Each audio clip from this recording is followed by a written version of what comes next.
My name is Jenna Lowry, and I'm 34 years old. 2 days ago, my boyfriend looked me in the eye and said, "It's over. I can't do this anymore." His three best friends were lined up behind him in his living room, trying to look casual while they watched my face like it was a live experiment.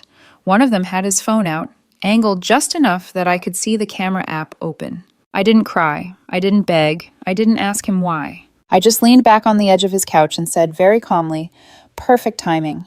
Now I don't have to keep pretending I don't know what your friend told me." Every single head snapped toward him, and before any of them could ask which friend I meant, everything they thought they were controlling started to slip right out of their hands. If you'd looked at my life on paper a week ago, you'd probably have said something neat and tidy like, "She's fine, she's safe, she's got it together." I had a modest but bright apartment I actually liked coming home to. My plants only died if I forgot to open the blinds for a week. Every bill was on auto pay. My car didn't turn any heads, but it started every single morning, even when winter made the steering wheel feel like ice. I contributed to my retirement account like it was a second religion.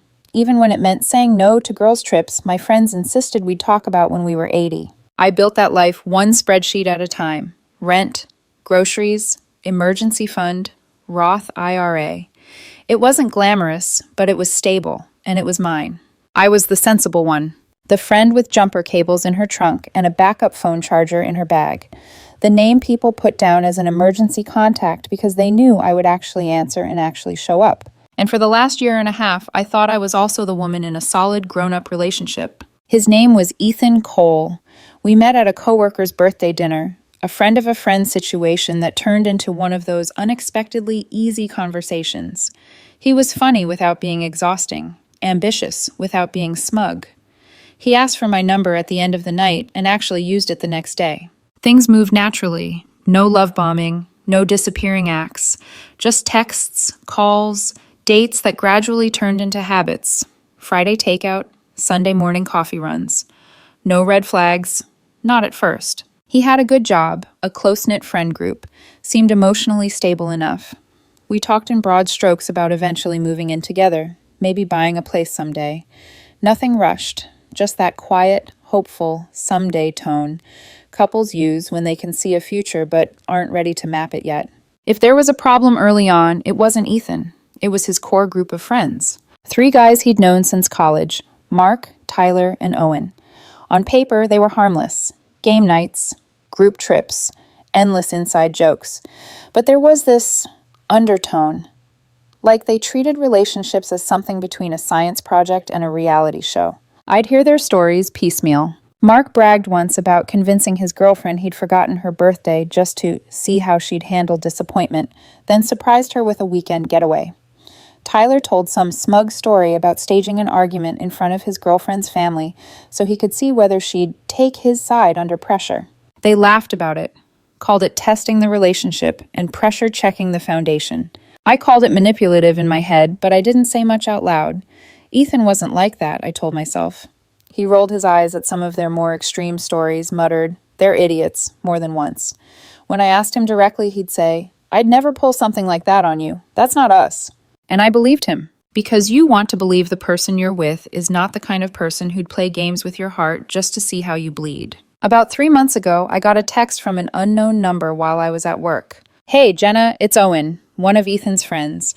Do you have time for coffee sometime this week? There's something important I need to talk to you about. It's about Ethan." My stomach dropped so fast I had to stare at the message for a full minute before I could breathe again. Cheating.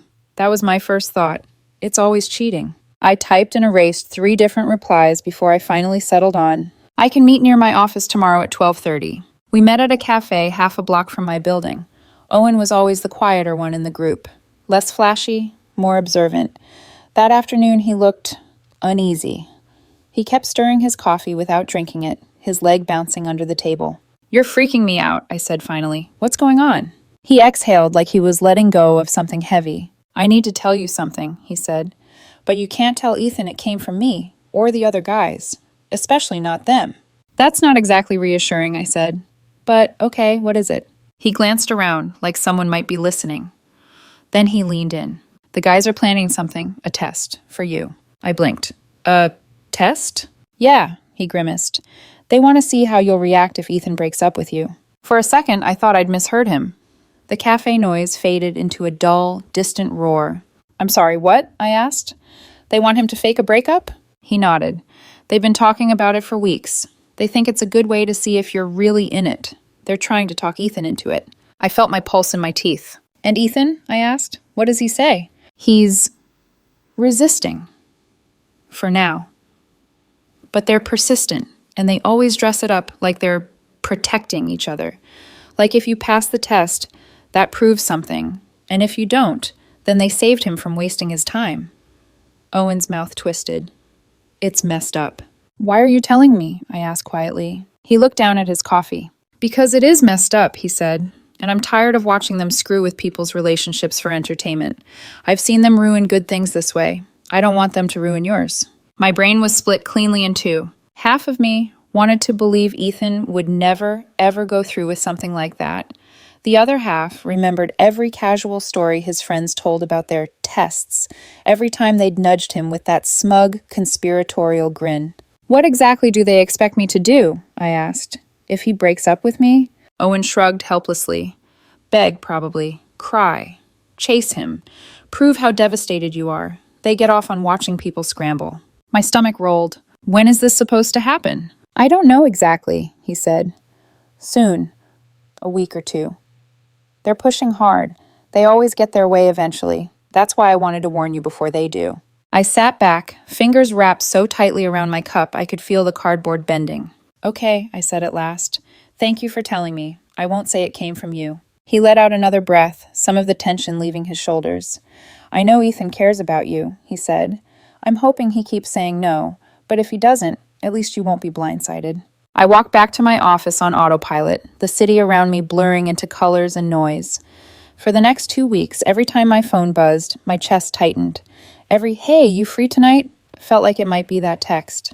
But Ethan stayed normal. He still kissed me hello, still stole fries off my plate, still wrapped an arm around me on the couch when we watched TV. Maybe a little distracted sometimes, but nothing dramatic. If anything, the normalcy made it worse. It left me suspended between trust and dread. If he was really planning something so cruel, wouldn't I be able to see it on his face? 3 days ago, the text finally came. "Can you come over tonight? We need to talk." Those 6 words have a universal aftertaste. They taste like endings. I stared at the screen until the letters went slightly double. Then I typed back, "I'll be there at 7. His apartment was too quiet when I walked in. The TV was off. The overhead light in the living room was on, just bright enough to make everything feel staged. Ethan was sitting on the far end of the couch. Mark and Tyler were leaning against the wall behind him, trying to look like they just happened to be there. Owen was in the armchair, eyes fixed on some spot on the floor. That was my confirmation. Ethan almost never had his friends over when we needed to talk, and definitely not lined up like an audience. "Hey," I said, closing the door behind me. "Hey." He didn't stand up, didn't kiss me. His face was carefully blank, the way people look when they're trying to convince themselves they're doing the right thing. I sat down in the chair opposite him. I could feel the air vibrating with everybody else's anticipation. "So," I said, "what's going on?" He took a breath, glanced back at his friends, then at me. "I've been thinking a lot about us," he said. There it was, the script. "Okay," I said slowly. "And I don't think this is working anymore." My heart stuttered, but not for the reason they expected. I was watching him, but I was also watching them. Mark's faint smirk, Tyler's phone angled just so, Owen's jaw clenched like he wanted to be anywhere but here. "What isn't working?" I asked because someone had to say the lines. "Us," Ethan said. "This relationship. I don't feel the way I used to feel."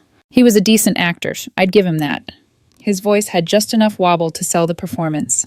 "When did this change?" I asked. "I don't know. Gradually, I guess. I can't do this anymore." Silence spread out between us, thick and expectant. Behind him, Tyler's thumb moved on his phone screen, and I realized with a cold, clear certainty that he'd started recording. Ethan swallowed. "It's over," he said. "I can't do this anymore." I let the words hang for a beat. Then I leaned back, every ounce of shaking fury pressed down under a strange, icy calm. "Perfect timing," I said softly. "Now I don't have to keep pretending I don't know what your friend told me." The room froze. Mark's brows slammed together. Tyler's phone dropped a fraction of an inch. Owen's head snapped up. And for the first time all night, Ethan's mask actually cracked. And for the first time all night, Ethan's mask actually cracked. His eyebrows pulled together, confusion flickering across his face before he tried to shut it down. But it was too late. Everyone had already seen it. Even Tyler lowered his phone an inch. "What? What are you talking about?" Ethan asked. His voice wasn't confident anymore. It was tight, strained. I let the silence stretch, let them all sit in it. Then I said calmly, "One of your friends warned me, weeks ago." Lena, quiet, seated at the far end of the couch, hands clenched on her knees, went absolutely still. She didn't look up. She didn't try to defend herself. She just folded inward. That alone told them everything. Mark's face darkened. Tyler swiveled toward her, his jaw tightening. "Oh my God," Tyler snapped. "You told her?" Lena didn't answer. "This is ridiculous," Mark cut in. "She's bluffing. She's just trying to flip the script because she got dumped." I stared directly at him. "Your problem, Mark, is that you assume everyone is as manipulative as you are, but some people actually tell the truth." I tilted my head slightly. "Not that you'd recognize that on sight." His nostrils flared. Ethan looked between us, like he was trying to piece together a puzzle he didn't want to solve. "Jenna," he said slowly, "what exactly did someone tell you?" I raised an eyebrow. "You want me to list it? All of it? Here? In front of everyone who planned it?" Tyler opened his mouth, probably to argue, but Ethan held up a hand. "No, Jenna." His voice had changed, softer, more fearful. "Tell me." "Fine." I clasped my hands together in my lap, my heartbeat steady in a way that felt almost unreal. 3 weeks ago, I began, I got a message from one of your friends, asking to meet. Because, I looked right at Mark. They couldn't stand watching you guys ruin another relationship. Mark scoffed. "Oh, that is..." "Shut up," Ethan snapped. Everyone froze. He never snapped at them. Not once in the entire year and a half I'd known him. I continued. "I was told you were being pressured into a test, a fake breakup. A performance meant to see if I'd melt down or beg or embarrass myself enough to satisfy whatever twisted curiosity this little club has." I swept my eyes across the three of them. Tyler shifted uncomfortably. Mark clenched his fists. Lena looked like she wanted to disappear. I leaned back. "And I was told you might go through with it."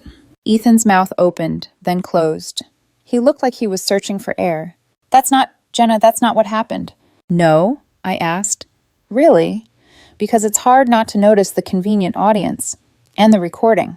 Tyler's hand froze around his phone. "It's not what you think," he said quickly. "This isn't..." "Save it," I cut in. My voice was ice. Even I barely recognized it. "You arranged a performance. You expected tears, panic, desperation, whatever would make for a good story later." I glanced at Ethan. Except the story fell apart before it even began. He swallowed hard. His throat bobbed. "Jenna, I never wanted to..." "Did you do it?" He hesitated, just long enough. "Yes," he whispered. Something in my chest fractured. It didn't explode. It just cracked. Quietly, neatly. Like a thin sheet of ice giving way under a single step. "And you did it," I said, with an audience. Owen suddenly stood, his voice shaking. "I told you this was a bad idea. I told you not to do it. I told all of you."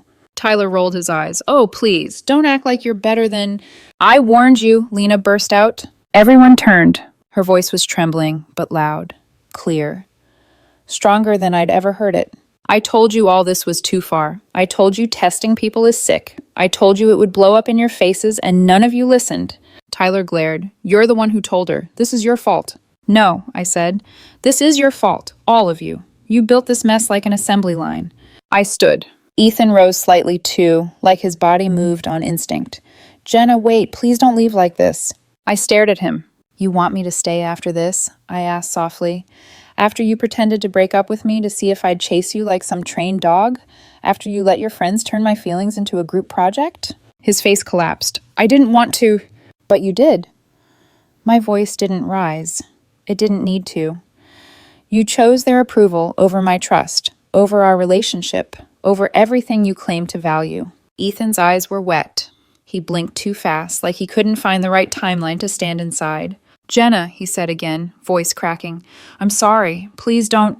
"No." The word was simple, final, a door closing without a slam. I grabbed my bag and headed for the door. Behind me, Mark muttered, "Well, that was dramatic." I stopped, turned, and gave him a smile that wasn't a smile at all. "You know what's actually dramatic?" I asked. "Watching grown adults test each other like teenagers because they're too emotionally stunted to risk real vulnerability.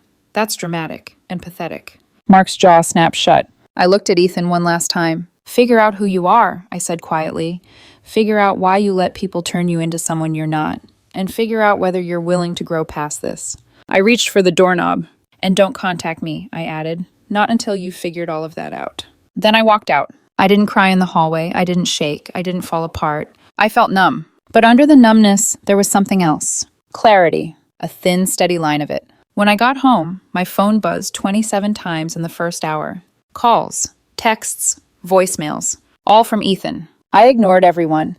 For the first few hours, I watched my phone flash and buzz on the table like it belonged to someone else. Call from Ethan. Missed call. New voicemail. New message from Ethan. The notification previews stacked on top of each other until they blurred into a block of white and gray. I flipped the phone face down. An hour later, a different name lit up the screen. Lena. I stared at it for a long second before I picked up the phone and opened her text. I'm so sorry. I know this is probably the last thing you want to see right now, but I needed to say it. Another bubble appeared. I tried to stop them. I tried to talk Ethan out of it. I told them this was wrong. I sank onto my couch. My apartment felt smaller than usual, like the walls had edged a few inches closer while I wasn't looking. You shouldn't have had to warn me in the first place, I typed back. They never should have planned it. 3 dots blinked. I know, I just couldn't watch them do it again. Again. That word hooked into me. Again? There was a longer pause this time. This isn't the first time they've done something like this, Jenna. They think of it as stress testing relationships. I let my head fall back against the cushions. Of course they did. Of course this wasn't a one-time lapse in judgment. It was a pattern. We can talk about it later, I wrote. Right now I can't process all of this at once. I understand. For what it's worth, Ethan was scared. He didn't want to do it. That doesn't excuse it, but I thought you should know. I stared down at the words. It would have been easier if she'd said, he loved every second of it. He laughed while you broke. Villainy is simpler when it's cartoonish. But reality is messier. People fold, crack, convince themselves that a little cruelty is justified if it comes wrapped in concern.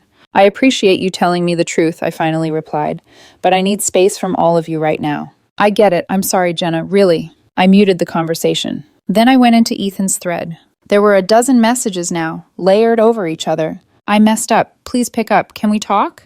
I didn't want to do it this way. Please, just let me explain. The last one was longer. I panicked. I thought if I didn't go through with it, they'd never let it go. They'd say you only looked good because you knew. I don't know. It was stupid. I know it was. Please call me. I set the phone down like it might burn me. For the first time that night, tears finally started to gather behind my eyes. Not big cinematic sobs, just a slow accumulation of pressure. I got up, walked to the bathroom, and stared at myself in the mirror. I didn't look heartbroken. I looked tired. Tired in a way that went all the way through to the bone. Of course, I whispered to my reflection. Of course it wasn't enough to just be honest. Honesty wasn't entertaining enough for people like Mark and Tyler. They needed spectacle. They needed games. And Ethan, my Ethan, had stood on their stage. The next morning, my phone showed 37 new notifications. Half were Ethan. A handful were from Lena. 2 were from unfamiliar numbers that, when I opened them, turned out to be Mark and Tyler. Mark's text was short. Nice scene last night, completely overreacting, but whatever. Tyler's was longer, dripping with defensiveness. You made it way bigger than it needed to be. It was just a test. If you really cared about him, you wouldn't walk out like that. Relationships need to survive pressure. I stared at the messages in disbelief. Then I blocked both numbers without replying. If they wanted an emotional performance, they weren't getting it from me. Around noon, there was a knock at my door. 3 short, hesitant taps. My stomach flipped. I already knew who it was. I opened the door halfway, leaving the chain on. Ethan stood in the hallway, hands jammed into the pockets of his jacket, eyes bloodshot like he hadn't slept. Jenna, he said. My name came out in a breath. Can we talk? Please.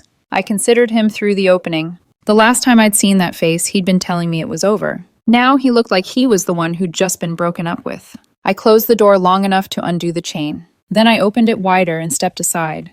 10 minutes, I said, then I want you to go. He nodded quickly, like a man agreeing to terms in a contract. We sat across from each other at my small dining table. For a moment, neither of us spoke. I folded my hands. You have 9 minutes. A humorless laugh escaped him and died just as quickly. Okay, he said, I deserve that. He ran a hand through his hair and exhaled slowly. I'm so sorry, Jenna. The words came out raw, almost hoarse. I know, I said. That you're sorry, I mean. But that's not really the point. His shoulders sagged. You're right, he said. It's not enough. I need you to understand what happened. Not to excuse it, just to know. I didn't soften, but I nodded once. Talk. He swallowed. After Lena warned you, he said, she warned me too. She told me she'd told you. She begged me not to go through with it. I told her I wasn't going to. I told her I wasn't that guy. He let out an ugly little laugh. And then Mark and Tyler kept pushing, saying it was harmless, that everyone does this, that if you passed the test, I'd know you were serious, and if you didn't, then they'd save me years of wasted time. They dressed it up like they were looking out for me. I could practically hear their smug voices in my head. If you were really sure about me, I said quietly, you wouldn't have needed a test. I was sure, he insisted. That's the sick part. I knew. I didn't need proof, but I let them get in my head. I let them make me afraid they knew something I didn't, afraid that I'd be the idiot who trusted the wrong person. So you decided, I said, to be the wrong person instead. He flinched. Yes, he said, that's exactly what I did. Silence stretched between us again. I ended it with them, he added softly. Mark and Tyler.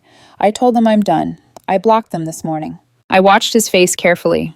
They're a problem, I said, but they're not the only problem. I know. His voice cracked. I know that. I let them talk me into treating you like some lab rat. I let their fear be louder than my respect for you. That's on me. I stared down at the grain of my table. There was a nick in the wood at the corner, from the time I'd dropped my keys too hard after a rough day at work. A small, permanent dent caused by one careless moment. Some things you can sand and polish. Some things just stay marked. I can't trust you right now, I said finally. He closed his eyes for a second, like he'd been hoping I wouldn't say it even though he knew I would.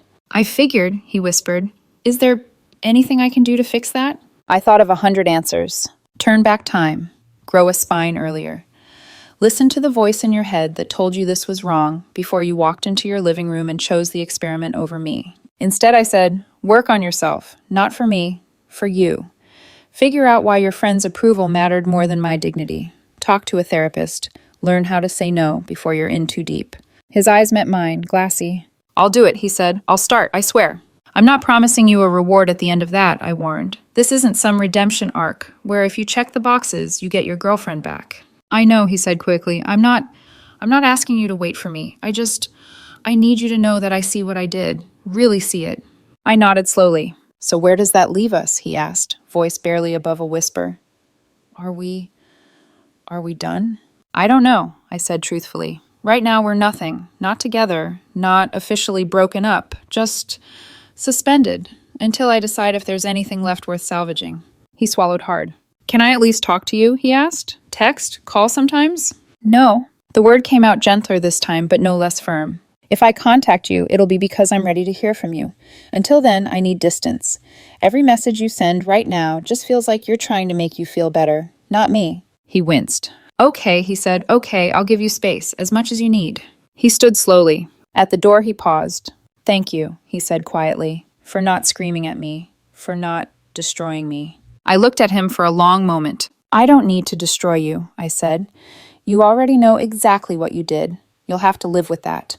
He nodded once sharply. Then he left. When the door clicked shut, the apartment fell silent. I stood there for a while, hands still resting on the doorknob, feeling the outline of our conversation settle into place like new furniture in a familiar room. We weren't what we'd been. We might never be again. And for the first time since this started, I let myself cry.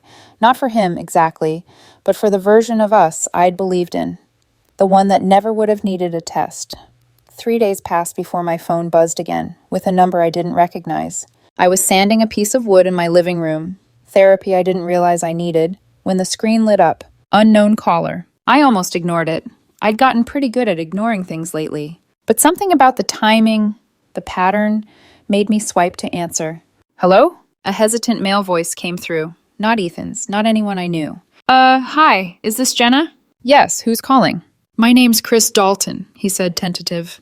You don't know me, but I dated one of Ethan's friends, Grace, one of the ones who planned the tests. I sat up straighter. My pulse shifted. Okay, I said slowly. Why are you calling me? I heard what happened to you, he said, about the fake breakup, the test, and He exhaled, the sound thick with something like exhaustion. I just wanted to say I'm sorry, he said. You don't deserve that. And also, I figured someone should warn you, because they're probably already trying to twist the story. A cold wave slid down my spine. You mean Mark and Tyler? Yes, he said. Them. They're telling people you were manipulative, that you staged a scene to make Ethan look bad, that you're dramatic. They said... He hesitated. They said you threw a tantrum and stormed out because you can't handle pressure. I closed my eyes. Of course they were. What does this have to do with you? I asked. I went through it, Chris said. 3 years ago. They tested me too. Grace pretended to break up with me in front of the whole friend group because Tyler thought I seemed too calm. And when I got upset, they used that to paint me as unstable. His voice thickened again. I spent 2 years thinking I was the problem, until I met someone else who'd been through the same crap. I pressed my thumb to my temple. How many people are we talking about? At least 3 others, he said. Maybe more. A whole line of us, really. Different versions of the same humiliation. A deep, simmering anger bloomed in my chest. The kind of anger that didn't scream. It smoldered. Quiet, controlled, dangerous in its clarity. I swallowed. Why tell me all this? Because someone should have told me, Chris said. And because the only way to win their game is not to play it, which I heard you didn't. I didn't, I said flatly. I walked. Good, he said. That's the smartest thing you could have done. I let out a long breath. So what now? I asked. That's up to you, he said. But if you ever want to talk or compare notes or whatever, you're not alone.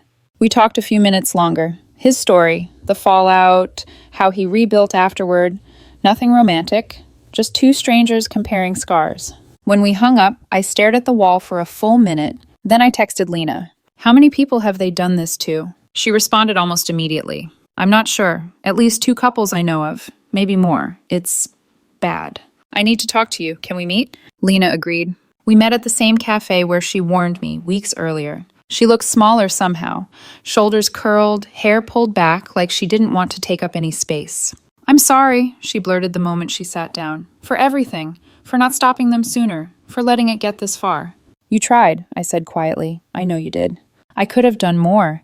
Her hands shook around her mug. I should have. It isn't your job to police grown men, I said. They're responsible for themselves. She nodded, but didn't look convinced. Chris called me, I said. Her eyes widened. He did? Yes, he told me what happened to him. Lena looked down.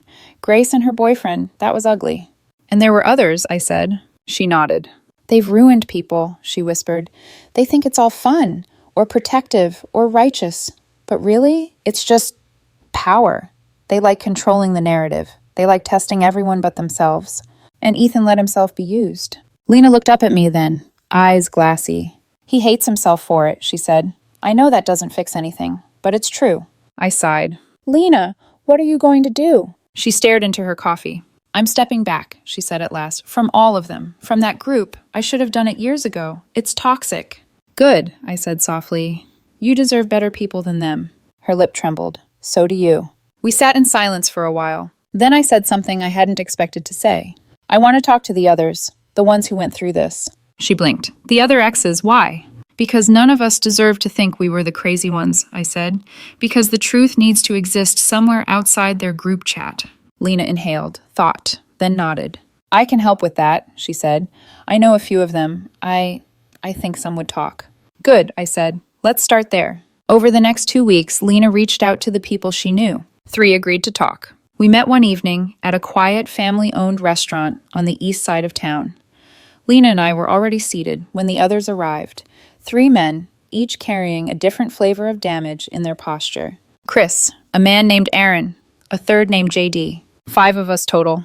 We ordered food, barely touched it. Then the stories began. Chris went first. His breakup ambush in a public parking lot, his anger twisted into a narrative of dangerous behavior. Aaron talked about a staged pregnancy scare engineered by Tyler to see whether he'd step up. JD shared how his girlfriend faked crying in front of him on cue, so the group could evaluate his emotional intelligence. As each story came out, the connections formed between us like threads being drawn across the table. Patterns, manipulations, a system masquerading as friendship. Lena's hands shook with every new detail. I'm so sorry, she whispered again and again. I'm so sorry I didn't stop them. JD touched her wrist gently. You're stopping them now. That counts. By the end of dinner, we had reached one shared decision. We would not smear anyone. We would not seek revenge. We would not fight lies with lies. We would simply tell the truth to anyone who asked. And the truth, by sheer consistency, would spread. It did. Over the next month, the toxic friends' reputations buckled under the weight of too many identical stories. People in their social circles started asking questions, started noticing the patterns. Mark and Tyler tried to push back. They claimed we all coordinated, that we were bitter, that Lena was unhinged. But 5 people telling the same version of events? Hard to discredit. Eventually, they went quiet, stopped going to hangouts, stopped appearing in group chats, stopped sticking their hands into other people's relationships. A small ecosystem of toxicity disrupted. During all of this, Ethan stayed silent. Until one afternoon, when he sent a single message. Can we talk? Just once. No expectations, no pressure. I stared at it for a long time, then typed, "Tonight, your place." He replied immediately, "Okay, just us." When I walked into his apartment that evening, it felt different, quieter, still, like he'd been living inside the consequences. We sat on the same couch where he had broken up with me. "I've made a decision," I said. He nodded, bracing himself. "I can't be with you," I continued. "Not right now. Maybe not ever." His shoulders fell, but he didn't argue. "You're a good man who made a terrible choice because of terrible influences," I said, "and I believe you're trying to grow, but trust isn't a switch, it's a bridge, and ours collapsed." He swallowed hard. "I understand." "But I don't hate you," I said. "Not even close. I want you to get better. I want you to become someone who never lets fear or pressure make decisions for him again." His voice cracked. "I'm trying." "I know," I said softly. "And maybe someday, if we're both different people, we'll cross paths again. But today, we're done." He nodded slowly. "Thank you," he whispered, "for being honest. It's all I know how to be." I stood. He walked me to the door. "Goodbye, Jenna," he said. "Goodbye, Ethan." 3 months passed. I didn't wait for him. I didn't root for a reunion. I simply lived. Work, hobbies, therapy, new friends, better boundaries. I built furniture. I built peace. I built myself back up, stronger, clearer. Lena flourished too, emerging from her old friend group like someone stepping out of a smoky room into fresh air. We weren't best friends, but we were allies in recovery, a strange, sacred bond. Now, when people ask about my dating status, I smile. I'm single, I say, and doing better than fine. Because walking away from people who treat manipulation as love isn't a loss. It's liberation. And I'll take that over any fake test any day.